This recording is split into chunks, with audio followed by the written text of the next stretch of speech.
I'm yelling through the screen. I love, you know.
Good morning. How are we doing?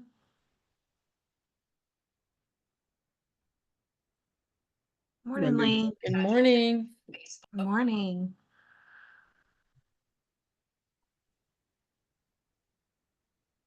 Morning, Ryan. Hey, how's it going? Good. How are you? Doing great. It's Good. Thursday. It's a good I day. know. I'm in Seattle, so it's pretty early here. Couldn't handle that. Yeah. I mean, I feel like I've been here forever and we just got here on Monday.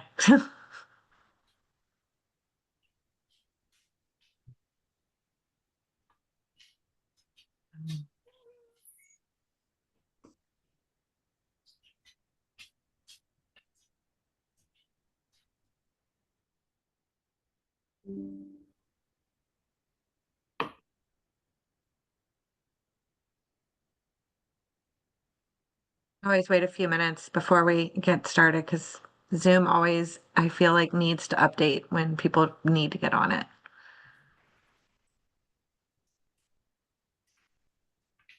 Mm.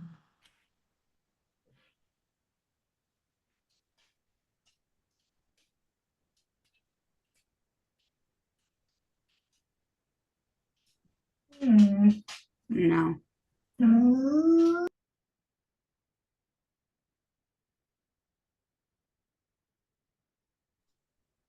Good morning, Brandon. Morning. How are you? Good. Didn't know my computer didn't have the Zoom app, so that took 10 minutes. Right? I was just saying that it always happens. So we will wait a few minutes because I feel like every time I schedule one of these, everyone's like, "Oh my gosh, I can't get on. I can't get on."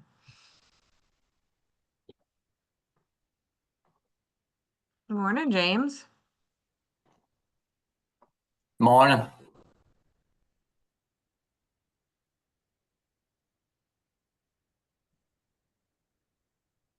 And how'd the kids do? They win? They did. Yep. They won 2-0. So next game's tomorrow. Nice. Yeah. T minus 4 hours from getting on a plane to Virginia Beach. Nice. Yep. I hear it's very hot. Morning, Evan. Kind of about the same here. Mm. I mean, it's pretty chilly here in the morning, but then it gets like yesterday afternoon around 3 o'clock, it like got it felt like 80 degrees, but in the morning, like we were all shivering. It was freezing. I don't do good with cold. Me either. I will say though, Seattle's pretty good for hair. There's like no humidity. I respect that because although it doesn't look it because I cut it so short, I got curls. that no humidity is a nice thing. Yeah. I'll jump right back here in just a sec. I gotta lock this one real quick.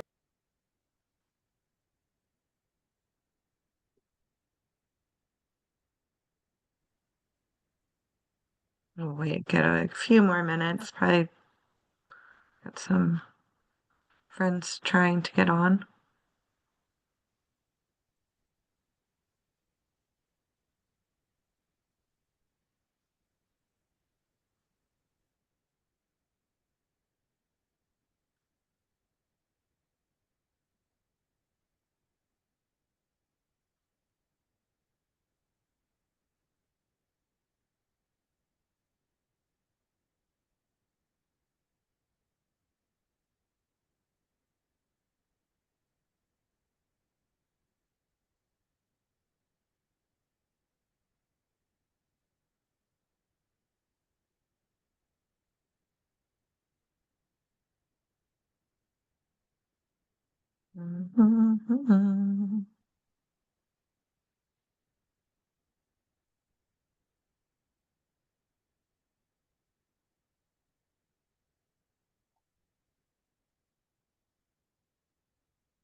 All right, so we'll just go ahead and get started, and people are still popping in, but um, um, and this is being recorded, so we'll also send it out to all of our agents so they can also get to watch it on in their leisure. But I want to thank Lee and Ryan and Brandon today for joining us to talk about what is going on in the insurance industry and how you can help your buyers get the right policies, understand like underwriting criteria, what's driving some of the increases, understanding flood, all of those things. So before we jump into some of the FAQs, Brandon, Ryan, Lee, why don't you guys give a quick intro to yourself? We'll start with Lee because you're the one on my left. So we'll go there and just move around the pins here. Good morning, everyone. Can you hear me okay? Great. Lee Tayson. I am with Comparion Insurance Agency, large agency owned by Liberty Mutual Insurance that we established a little over a year ago. But I've been in the industry since 2009 and represent Maryland and all of the surrounding states. So perfect. All right, let's go to you, Ryan. Sounds good. My name's Ryan Atkinson. I'm with Atkinson Insurance, president. Started my company 14 years ago. So primarily on the backs of lenders, realtors, and trying to help grow the homeowners world and make it an easier process. So that's what we've been doing the last 14 years. Love it. All right. What about you, Brandon? Brandon, Kopp, Tidewater Insurance, located in Virginia Beach at the oceanfront. Know a lot of Southern Trust folks, so appreciate y'all having us. And yeah, independent agency, do a lot of the same things as Lee and Ryan. Work a lot with lenders. Don't love real estate agents. Glad you guys work with them, not us. But yeah, glad to be here. Perfect. All right. All right. So let's talk about what's going on. So, I mean, we've had a lot of different challenges when it comes to insurance right now. So let's start with you, Brandon. Like, what are you seeing as home buyers, like when they're facing getting their policies, and like, what are the most challenges they're seeing, like getting to the end of getting their policies all put together? Yeah, the lenders and I typically sort through. The number one is DTI issues, and that's mainly to do with mortgage rates, but it has to do with insurance rates too. You know, if you look at today versus when I first started, which was 2020, lenders and insurance agents for that matter could be really competitive, could, you know, be going really low in home insurance. I think at least in Virginia Beach and Hampton Roads, the average insurance premium for a home was maybe around $100 a month, where now it's probably, you know, $150 a month. So just over the 5-year change, it's a lot's happened. So we get DTI questions a lot from lenders. Hey, can we do something about this to help this person qualify? Whereas maybe 5 years ago, those relationships with lenders, those conversations really never came up, or at least not as much. So that's a big one. And then the other thing, and then Lee and Ryan can maybe speak to this because I'm really just speaking about Hampton Roads, but big companies like State Farm and even USAA have pulled out of a lot of more of the oceanfront zip codes here. So that has made things challenging too. State Farm's the biggest insurance company in the country. So independent agencies like us have been relied upon maybe a little bit more than 5 years ago, even because State Farm isn't even writing areas. USAA is, maybe if they are writing it, it's really expensive. So yeah. So that's a great question. I want to kind of go into that. Why are they pulling out? I mean, like, so for Tidewater, why are they pulling out of the oceanfront? And Lee, like, are they pulling out of, Annapolis area? Like, same with you, Ryan. Are you seeing that happen in all of the markets?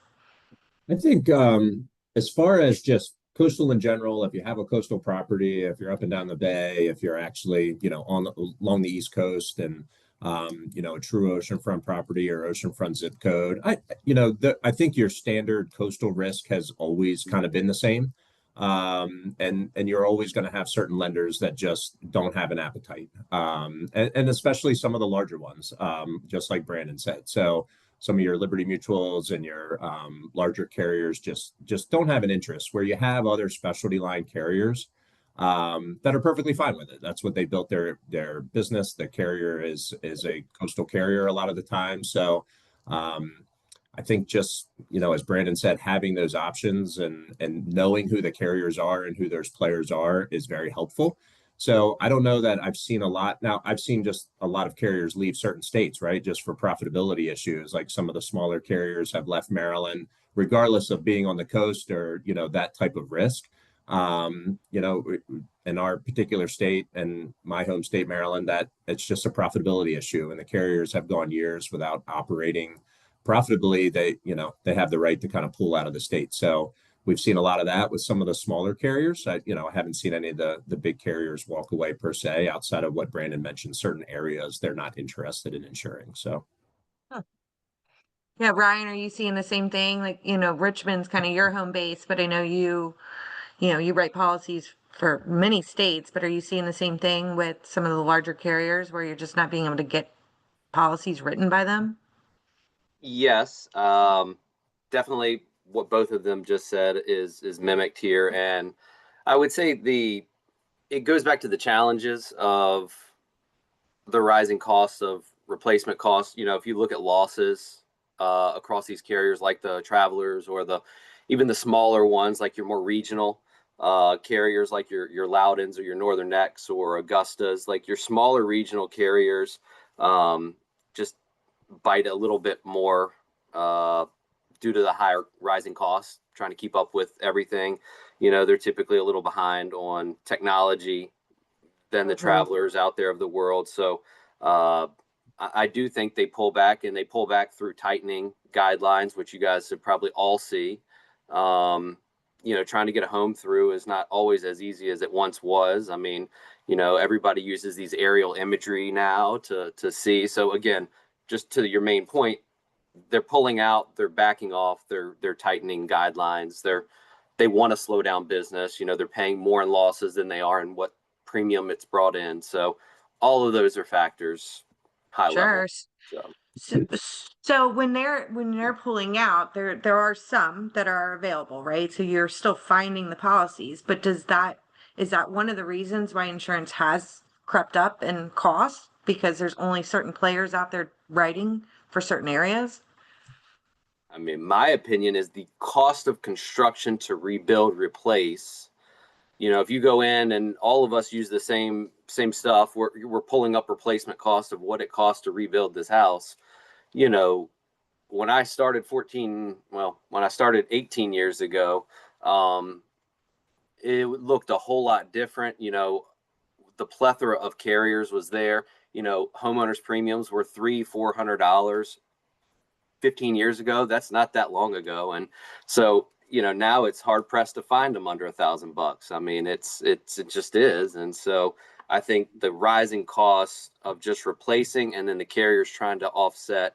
And I think in Virginia, when you look at the whole, Virginia was like a really, really inexpensive state for insurance for a very long time. And so we're kind of just catching back up to, the rest of the states. Right. Yeah. It just hurts a little more. So for real estate agents and lenders, like loan officers that you guys are working with, what should their buyers expect from a timeline? Like how quickly in their process of, road to contract to closing, should they start really working on their policies so that they're not delayed based on, you guys trying to find the right carrier, the right policy for them? I can take this one. So we have a lot of lenders and agents for that matter that ask us to get them a good estimate even before someone's under contract. I think because it's so competitive now for buyers, and money's not exactly there for every buyer in a flush way, they want to know a good idea of what to expect with home insurance. Some lenders, the really good ones, can estimate for their agents and buyers. They can get within $25 a month, I usually find. But the thing that lenders and agents can't see that we can see is like a claims history that could affect the rate in a huge way. There's something called an insurance score in our world that's not exactly like a credit type score, but it can be related to that. Has some other factors too that can save them hundreds or cost them hundreds of dollars in the other direction. So it's never too early, even if someone's just looking at home, knowing a local agent who can even look at comps. Like probably Lee, Ryan, and I all have, insurance in homes all over the areas that we serve, that we could look up even someone on their street. Hey, here's what this person pays, not that we have to run an exact quote, but this will give you a good idea. So I'd say even before someone's under contract, it's good to know a general idea. Sure. So when it comes to the insurance score, like I'm not knowledgeable on what an insurance score means. So like Lee, what is an insurance score? So the insurance score takes kind of into account, it runs like a light hit on credit. So your credit and those same factors that the lender's looking at to obtain a risk, the insurance company's looking at the same thing. Look at debt ratios. They look at payment history and the insurance, for their policies that they've had in the past. And then all the other things go into it. How long have they been with the carrier? Are they jumping around? A lot of this is a little bit more on auto than on home, I find. But consistency, longevity, payment history, all kind of goes into that background insurance score. Okay. So all right, Ryan, when someone has a claim, you know, how long does that, like, say I have a claim on my house 10 years ago. How long does it stay like on your record? I'll tell you in general, and then I'll give you like a snippet background. So Okay, let's go. 'Cause back in this the is, I mean, olden I'm days, curious.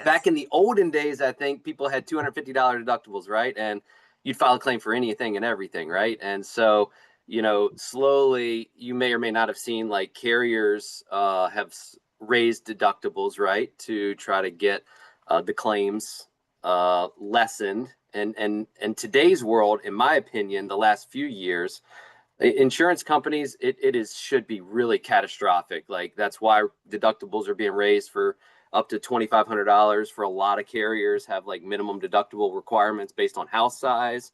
And when you have a claim, long story short, it stays on there for 3 years. They can look back 5 to 7 years on some carriers. So when you file that small little $500 claim, say it was a $1,000 deductible and you had $1,500 of damage, they're going to pay you $500, right? So, you know, you get a little ding, right? But you may not be eligible per that carrier anymore for their new, like their renewal guidelines. So now on top of rate going up because you have a little claim, something else happens a year later, and now you have a $20,000 claim that is actually warranted of a claim. And so now you're not, now you got 2 dings on your record in a very short period of time. And that would really not be fun. Okay. I think I'll just add too, as far as claims history goes, when we're shopping around, especially for a new home purchase, all the carriers are a little unique. Sometimes Yep. a prior home policy claim will follow you to a new address. Sometimes a claim on that address itself that you haven't even purchased yet will impact your rate, something that the current homeowner experienced a couple years ago. So I think, you know, just as Brandon and Ryan and I have said, you know, the earlier the better as far as we're able to shop, because you never know what's going to pop up and, you know, where we may need to pivot to next. So when a claim was put on the property that the person's purchasing, when you are talking to your client, like the customer who's getting the policy written by you guys, are you telling them what the claim was or why it impacts, or, and I guess, like, why does someone else's claim have any impact on me? Like, I mean, I'm going to buy a house and they had a kitchen fire. Why does that hurt me? So I think there's some good and, but a lot of it's bad. So the bad is it just shows a chance for a risk, right? Anytime the underwriter or someone's looking at a property, it just means that there's a chance that this could happen again. And even if the old claim from the old home is following them to their new home, as far as them being looked at as a risk, it could appear as they're just someone that's going to file a claim.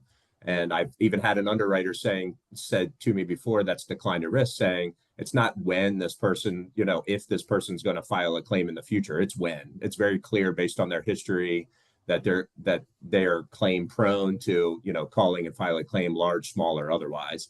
So I think that's why it gets reviewed, even if it's something that occurred before you were there. Now, the good news is maybe it was 2023 and it was a wind claim and there was a new roof. So, you know, the good news for you as a buyer, now you're getting a home that has a new roof. So, so it's not all bad. Okay. Yeah, I mean, that's interesting. So let's talk about bundling, because I've always heard bundling matters. Like, you know, if you get a better rate, if you have your, you know, personal stuff, your umbrella, your, you know, life and all of your auto insurance, all of those things into one, does that really save a customer? I can take it. Thanks. You guys are doing great. Like, just Yeah. sharing. Sharing is caring. I love it. Yeah, I mean, we all probably have a similar experience, just being set up in a similar way. We're all independent agents, and the only reason I mention that is because we're not tied to work with any particular carrier. So there's something in the insurance world called an agency bundle. All that means to me is that that person has home and auto with my agency, not necessarily with the same carrier. So like Lee was saying, in coastal areas, so I'm speaking in Virginia Beach, we're pretty limited in a lot of times putting people with the same company. So Progressive, for that matter, they're a huge company. about 2 years ago, they restricted roof years in Hampton Roads to 4 years old. So a roof, to be eligible with them for home insurance, had to be 4 years old or younger. They're probably the most competitive auto carrier, at least one of the most competitive auto carriers. So what we did is, there's not a lot of homes. There's a lot of old homes here that don't have 4-year-old roofs. So we would have to put people with Progressive Auto and then find them a coastal specific carrier elsewhere that carrier would have a agency bundle rate. So we could put a little discount on that home insurance policy if we'd have the auto policy with our agency, and then sell it as a bundle to our clients. So we always, and I'm sure Ryan and Lee do the same thing, cross-sell another product like auto insurance when we're quoting home insurance, because it does save money. It sometimes doesn't save as much money as people think, or is advertised on TV based on where their home is, because there might be a coastal restriction in play with a lot of carriers. But that's a good summary, I guess, of bundle insurance for people. Okay. So if you're bundling, say you have your personal like umbrella policy and you make a claim on a personal policy, does that claim also impact your insurance score, even though that's not like a car wreck or a house fire, all those things? Is it still like your insurance score is everything you do? It's kind of like your credit score in a way. Okay. Yeah, it all is impacting. Yeah. Okay. Yeah. So Karen, like Ryan had mentioned with like a traveler's, I mean, if you're just doing a home quote, it still populates your auto claims. And so it does show, even just doing a home quote, it'll show that you also recently had an auto insurance claim. So it's unique. So yeah, when you have teenage drivers, it's first. Yeah. Okay. Yeah. All right. So we keep talking about coastal areas, which I think in my head goes to flood. Can we talk about flood insurance? Because I know that's been kind of a hot topic lately too. Brandon, or Ryan, I think Ryan, when we were talking earlier in the week, your company has kind of the FEMA versus private. Yeah, we all probably have the same stuff. I guess what was a handful of years ago, and Brandon might know this more, but there's a handful of years ago where private really took over as kind of like the lead generating source of like for flood insurance. FEMA is great, but flood insurance has over evolved with technology and flood mappings and data points. And so like we used to always have to tell clients, you got to get your flood and elevation certificate completed in order to get your quote. And, you got to pay the $600 or whatever it was to get your elevation done. And clients usually complained and we're not happy about it. But nowadays it's like, we haven't had to ask for one in a very, very long time. So, which has been kind of nice. And I think private flood kind of pushed them over that edge of like all this new technology, at least in my opinion. So. And just to chime in, I think at first private was also very competitively priced. So when you looked at some FEMA quotes, private often came in a little less. The other benefit of private, there's no cap where you have the 250,000 cap on a FEMA policy, where the flood insurance, a private flood carrier will insure up to replacement cost or additional coverages that you may look at that a FEMA policy isn't going to offer. So, however, as Ryan just said, I think FEMA kind of also realized that was happening. And so I do find them to be a little bit more competitively priced recently in the last year or so. And so they have been kind of going back to being a great option for clients as well. If the property is not actually in a flood zone, but the customer still thinks, or you guys even suggest that, hey, you might want to look at flood insurance, even though it's not required. Yeah. If they decide to do flood insurance as well, I mean, that shouldn't, because it's not in a flood zone, does that still impact DTI? It doesn't if it's not wrapped up in your escrow. Okay. So a lot of times people ask us, well, do you recommend flood insurance? And it's a hard question to answer because we don't live at the home. It's hard to know every single area and how water pulls up in certain houses. But I usually just say, get in the home. The first time it rains a little bit, notice any areas that are pulling up. And like Lee and Ryan said, private flood insurance, one of the advantages is If it's not in a flood zone, like quote unquote flood zone that's required, it's pretty cheap. So it can be $300 to $500 a year for a lot of coverage and some additional coverages that FEMA doesn't offer. The other advantage of private flood insurance is there is a 10-day waiting period versus a 30-day waiting period for FEMA. So if I see there's a storm coming and 15 days, it's hurricane season, I can pull the trigger on a flood policy that's private and have it active in 10 days versus with FEMA, they make you wait 30 days from when you pay for the policy. So there's some advantages to private there that you can tell your buyers about. And real estate agents like that, they know the properties, I mean, they're out driving people around everywhere. And so one of the things, as a representative of a buyer, agents, having information about FEMA, private, likeliness, all of those things, that's good. That's good tools in their tool belt, right? Like for them to be able to talk to their buyers. So I think that would be some really good educational materials if you guys have some, like, so that we can give them to our real estate partners. Yep. So when a buyer is like, money conscious, right? Their payments, your DTI, all of those things,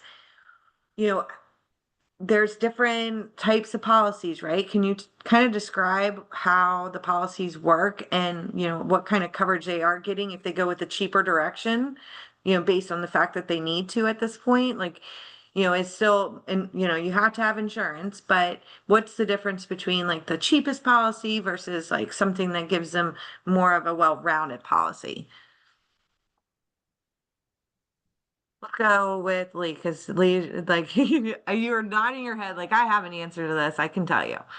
Yeah. So I think just kind of when I'm reviewing even from carrier to carrier, once again, I mean, just having the basics, every company is offering you the same 6 basic coverages, right? You're covering your dwelling, the other structures, your belongings, if you need the loss of use coverage, your liability and medical payments, right? Every quote's going to have the standard 6.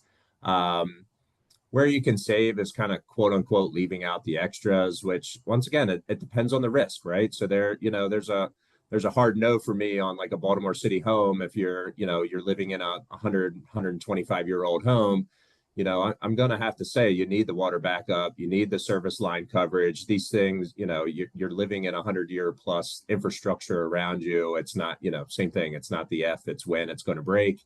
So there are some ways to save, but it really depends on the risk. So I think we would all kind of say the same thing. There's going to be like some hard, like, no, we need to have this, versus, a client last night, we had a very legit conversation, like, no, these things don't exist on the property. So maybe we can lower this coverage here, but, it's important that we still keep this coverage here, prices. It's important, especially closing on the new home, but at the same time, coverage is, at times even more important. So, and there's some things, like Brandon had mentioned with the flood insurance, there's some things that you'll notice with the property after you're there. You've been there for a month. We're getting, we all kind of, the mid-Atlantic or a little south of that region, we all get into these nasty, thunderstorms where you get an inch of rain in 45 minutes. You learn a lot about your property when that occurs. So, how is the water filling up in the sump pump? Is it pooling up in the backyard? You learn a lot when a situation like that happens. And, just like your auto insurance or anything else, you can change these things at any time. So it may be important to have a lower cost just to get to the table. But, after that, it's important a month later to kind of look back and say, hey, maybe we do need these things and here's what the cost looks like. And I hope that answers your question. Yeah, no, for sure it does. I don't think I was aware that you could add something, after the fact. And I mean, maybe a lot of buyers don't know that, because and that kind of leads to how often should people be reviewing their policy? Is that like the standard, like, annualcreditreport.com kind of thing? Like, look at your credit each year. Is looking at your policies every year a good idea for homeowners? Outside of looking at what changed in the renewal, as Ryan really pointed out, the change in replacement cost values. I see a lot of home insurance increases at renewal, but a lot of it is coming from a change in coverage. The carriers reviewed the property.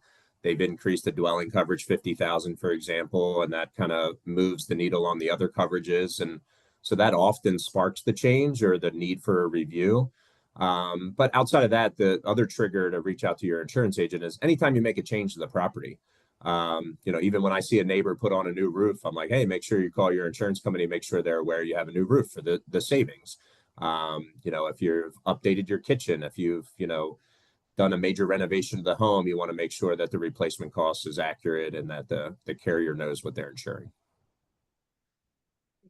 So Ryan, like same kind of, deal when you have people, you have a book, right? You guys have the same clients year over year over year.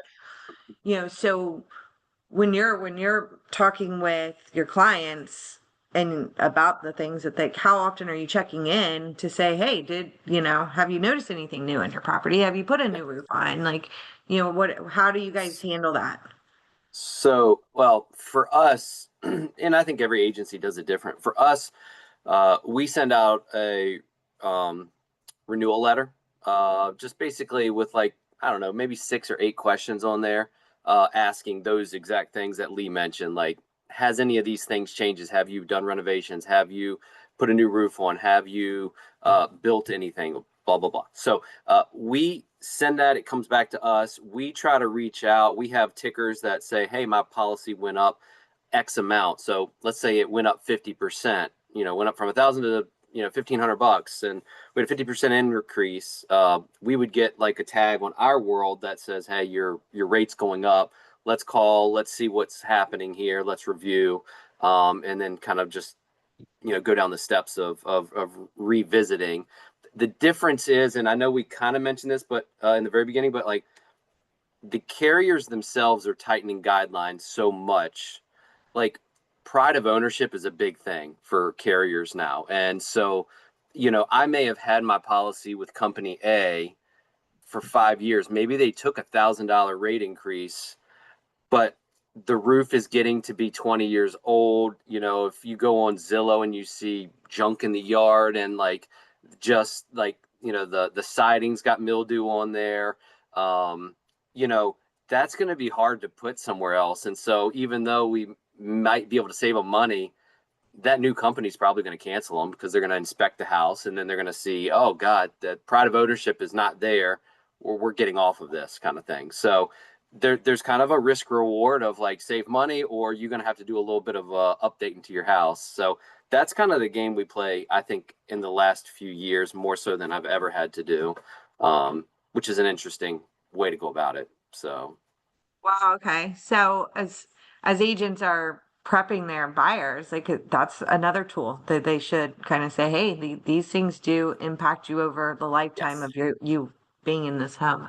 I didn't know that either. I'm gonna go tell my husband to clean up the siding.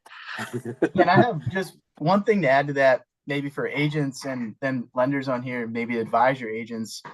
I had 1 or 2 agents recently in the past year use the roof condition of the home that their buyer was buying as a talking point or a leveraging point in negotiations in the PICRA. So I had an agent come to me and say, hey, can you look at this roof? We're worried that when the insurance company inspects it, it's going to get canceled. So I looked at it and I said, okay, this is one it's kind of on the fence for me. I could see a company going either way on it. And, they're great. That's all I needed. And they're able to, just negotiate with the selling agent, say, hey, this roof, according to a local agent here, is on the fence. Like it could get canceled if we buy it. Can we get, some concessions or the roof replaced or what have you? Yeah. So that's a good way for agents and then lenders for you to advise your agents.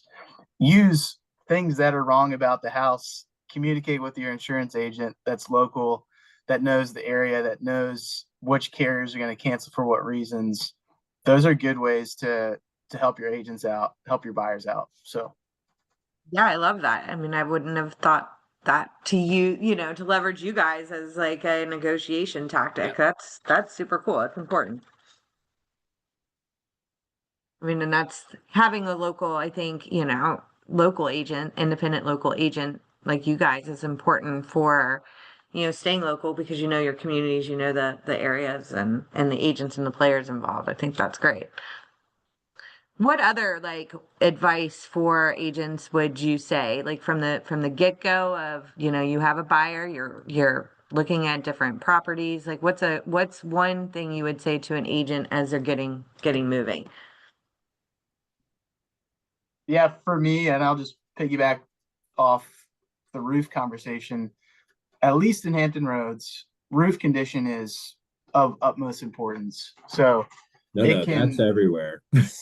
oh, is that everywhere? Yeah, I mean, That's I everywhere. figured for whatever reason, and it must be because most claims come from roof damage from rain or wind. Carriers just value a roof condition at the highest level. And so that means more discounts for your clients the newer the roof is. There's actually, and this is more North Carolina, but in North Carolina, there's special roofs you can get that, give $1,000 off a policy a year. So I just advise you to look very carefully at a roof. Even I've had buyers come back to me and say, well, the inspector said it was fine on my home inspection. They just said, probably had a couple more years of life left. Well, if your inspector's saying there's maybe a couple more years of life left, you might want to use that as a negotiation tactic with the seller if you can. So, Yeah. Yeah, updates. So if you have a buyer that's looking at a property, see what the listing agent has put out there as far as what the updates are. Having that roof documentation. So if the roof is only a couple years old and the seller is the one who put the new roof on, seeing if you can obtain documents. There are some carriers that require, if you want the discount for a new roof, some do require some documentation. And back to just trying to get the best price. I mean, it's important if we can get it. So, but yeah, it just look at it as a brand new home construction is going to be your best insurance price, right? It's going to be your lowest premium that's out there, and then it works backwards from there, right? So if we Okay. have a 100-year-old home, it's very important to know that plumbing, electrical, HVAC, roofs are up to date, and just how new are they to help get the best price for the buyer. Buyer's agents talking to the listing agent to try to get some of that documentation about when things were replaced or how old things were. Yeah, that's huge. Like, you keep talking the 100-year, Baltimore house. So if if they redid their plumbing, they redid their, HVAC, all of that in the last 5 years, that's huge for the new buyer, right? Okay. 100%. Yep. And can be the difference between obtaining a policy and not. So, and it's back to just having options for the customer. More quotes I can get to them is better, have options to review pricing and coverages. So Great. Ryan, what's Yep. your advice? I'll go a different direction since same thing on the other side. So I would strongly suggest like a local agent, right? Like using a local agent, your friend, your buddy, whoever it is, the local agent. There are so many mergers, acquisitions. There's so much M&A buying out small agencies, going these banks that are turning into insurance companies, drowning out the small local agent, and these conglomerates kind of pooling together that are out there in every state that are like kind of just sucking up us that are trying to make this small town feel still work. So my suggestion is use your local reps, like these M&A companies, these banks that have turned insurance companies. Like they have, if you knew the internal workings, they're a mess. And so at the end of the day, small local homegrown agents are the way to keep things going. You get a personal relationship. They're looking out for your well-being just as much as theirs. The end goal is trying to get a loan closed, which is what all of us in Mhm. here are talking about. Like the end of the day, y'all want to get a loan closed. What's the best way to get to it? Using a local agent and asking him, being in their back pocket, have you on speed dial, just always ready and available. That's my stitch to lenders and realtors. I agree. Shop local. I mean, we all want to Yeah. support our community or areas, and it Yep. is important to shop local. Yep. All right. Well, does anyone on here have any questions that you want to ask our experts here? Just unmute yourself and have at it.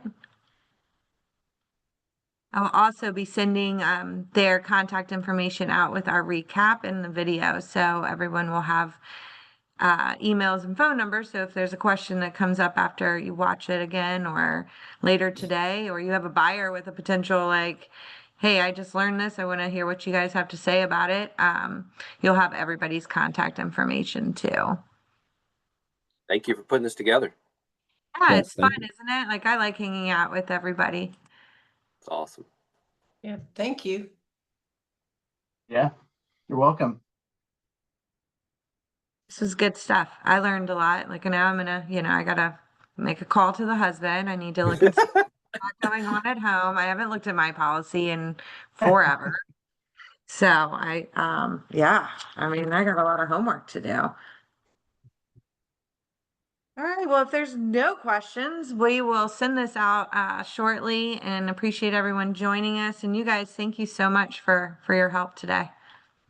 You're welcome. Thank you. Thanks All right. again. Talk See you soon. guys. Have a good day.